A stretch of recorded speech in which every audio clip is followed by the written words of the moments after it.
देखो, लगातार मेहनत से तुम कुछ ना कुछ बेहतरीन कर जाओगे। मुझे पता है आपका भी कोई ना कोई एक सपना जरूर होगा और कोई डॉक्टर तो कोई लॉयर बनना चाहता होगा। ऐसे ही उम्मीद के साथ अजीत ने 4 महीने पहले कोचिंग शुरू की थी, लेकिन हालात कुछ ऐसे बिगड़े, कुछ ऐसा हुआ कि उसने तैयारी करना और कोचिंग जाना छोड़ दिया। आज अजीत असमंजस में था कि मैं आगे तैयारी करूं कि नहीं। कहानी है 20 साल के अजीत की, जो 4 महीने पहले कोचिंग के लिए गांव से बड़े शहर आया था। अजीत होशियार था, उसे अच्छी कोचिंग में स्कॉलरशिप पर एडमिशन भी मिल गया। अजीत समझदार स्टूडेंट भी था। वह पहले दिन से तैयारी में जुट गया। हर दिन नियमित समय पर सोता और उठता, हर दिन क्लास में ध्यान से पढ़ता, कोई क्लास कोई टेस्ट मिस नहीं करता और हर दिन असाइनमेंट्स पूरे करता। 3-4 महीने अजीत मन लगाकर पढ़ता रहा। फिर जैसे जैसे सिलेबस आगे बढ़ने लगा, अजीत को क्लासेस कठिन लगने लगी। कंसेप्ट पूरी तरह समझ नहीं आते। तब तक क्लास आगे बढ़ जाती, उसे क्लास में डाउट पूछने में दिक्कत आती थी। अजीत पीछे होने लगा, असाइनमेंट्स छूटने लगे, नोट्स रिवाइज करना और क्वेश्चन सॉल्व करना, सब कुछ छूटता जा रहा था। अजीत को बैकलॉग का बोझ महसूस होने लगा, जिस कारण अजीत पढ़ने में भी इंटरेस्ट खोने लगा। कई बार वह सोचता कि अभी इतनी दिक्कत आ रही है, न जाने सिलेक्शन कैसे होगा। इसी उलझन में जब मॉक टेस्ट हुआ, पिछले 6-7 चैप्टर से क्वेश्चन आए। टेस्ट के दौरान अजीत को कई कंसेप्ट याद नहीं आ रहे थे। जब अच्छे नंबर नहीं आए तो अजीत और निराश हो गया। अब अजीत के लिए लगातार 1 घंटा ध्यान से पढ़ना, क्लास में फोकस करना बहुत कठिन हो गया। कुछ दिन ऐसे ही चले। जब अगला टेस्ट आया तो अजीत पूरी तैयारी नहीं कर पाया। इस बार अजीत ने टेस्ट दिया ही नहीं। फिर अजीत ने क्लास जाना भी छोड़ दिया। टेंशन से बचने के लिए वह दिन भर मोबाइल पर सस्ती वेब सीरीज देखता रहा। वह सोच रहा था कि पैसे बर्बाद करने से अच्छा है कि मैं घर चले जाऊं, लेकिन शर्मिंदगी के कारण वह किसी से बात नहीं कर पा रहा था। जब अजीत कुछ दिनों तक क्लास नहीं आया तो टीचर ने तुरंत अजीत को मिलने बुलाया। ये टीचर अजीत के गांव के ही थे और उसे पसंद भी करते थे।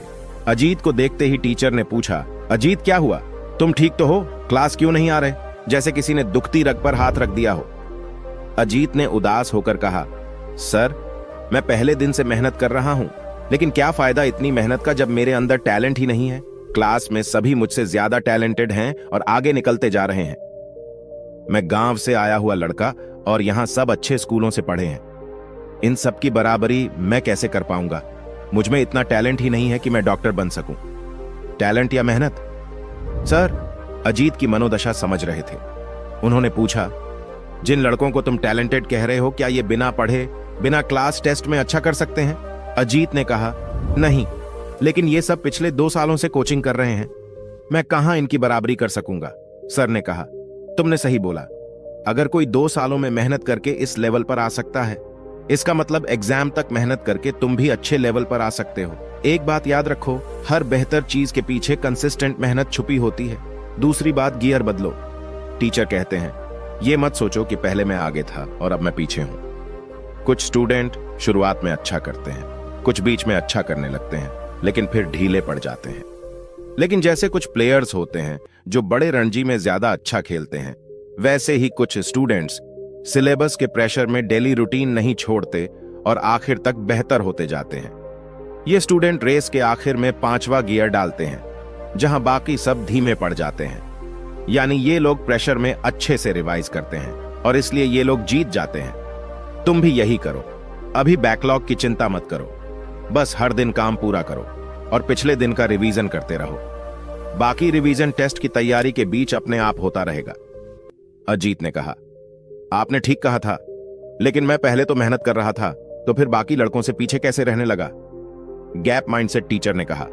गैप माइंडसेट के कारण इस माइंडसेट में हम लगातार अपनी कमियों पर फोकस करके खुद को गैप यानी कमी में बनाए रखते हैं। हमको हमेशा लगता है कि हमारे अंदर कमी है और यह कमी धीरे धीरे बढ़ती जाती है। अजीत, तुम लगातार अपने दिमाग में दूसरों से कंपैरिजन कर रहे हो। दिन भर अपनी कमियों के बारे में सोच सोच कर बड़ा करते जा रहे हो और लगातार नेगेटिव होते जा रहे हो। तुम टैलेंट के कारण नहीं, नेगेटिविटी के कारण पीछे हो रहे हो। जब सर पर थोड़ी परेशानी आती है तो हम नकारात्मक हो जाते हैं और भूल जाते हैं कि हमारे पास कितनी बेशकीमती योग्यताएं हैं। तुम खुद से पूछो, तुम्हारे अंदर क्या योग्यताएं हैं जो इस कंपटीशन को जीतने में तुम्हारी मदद करेंगी? अजीत ने कुछ सोचकर कहा, मैं कंसेप्ट को बहुत गहराई से समझ जाता हूं, इसलिए मुझे समय लगता है। मुझे कठिन लॉजिकल क्वेश्चन सॉल्व करना अच्छा लगता है। मेरी एक्यूरेसी भी बेहतर है। टीचर ने कहा, शाबाश अजीत, ये सारी चीजें तुम्हें हमेशा काम आएंगी। इन्हें साल दर साल बेहतर करते